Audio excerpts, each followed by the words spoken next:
ancienne. En fait, moi je recommande pour les francophones et les Français d'étudier en français à l'Université Laurentienne parce que on ne veut pas compromettre la réussite de ces études en ne comprenant pas le professeur en face de soi. Or là, à la Laurentienne, c'est ce qu'on propose. C'est des filières évidemment qui existent entièrement en anglais, mais des filières qui existent entièrement en français aussi.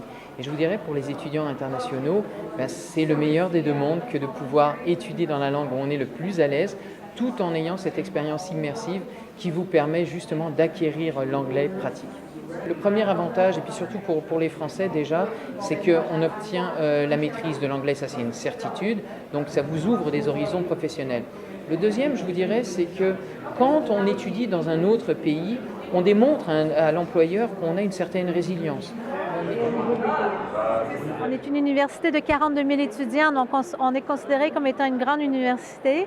La particularité de l'Université d'Ottawa, puis ce qui fait que c'est extrêmement intéressant pour les étudiants français, c'est que tous nos programmes d'études sont offerts en français et en anglais. Ça permet de baigner dans un environnement qui est complètement bilingue. L'Université d'Ottawa a dans son mandat la francophonie. Alors, c'est pas seulement la francophonie canadienne, mais c'est la francophonie internationale. On est en France, on est en Belgique, on est au Maghreb, on est en Afrique de l'Ouest.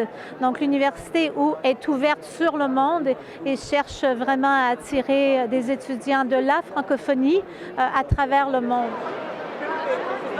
Donc, nous, on est un campus bilingue, premièrement de l'Université York, qui se spécialise dans les arts libéraux, c'est-à-dire surtout les sciences sociales et les sciences humaines.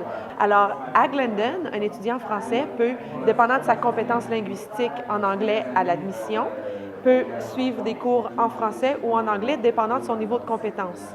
Si les compétences en anglais sont un peu de niveau moins élevé, ils vont prendre les cours dans leur discipline, c'est-à-dire s'ils choisissent par exemple les études internationales, vont prendre les cours de leur cursus en études internationales en français, mais du coup, en parallèle, on leur offre des cours d'anglais langue seconde pour les amener essentiellement à être bilingues à la fin du cursus.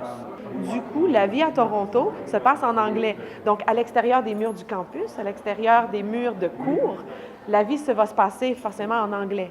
Donc, ça favorise aussi l'apprentissage de la langue.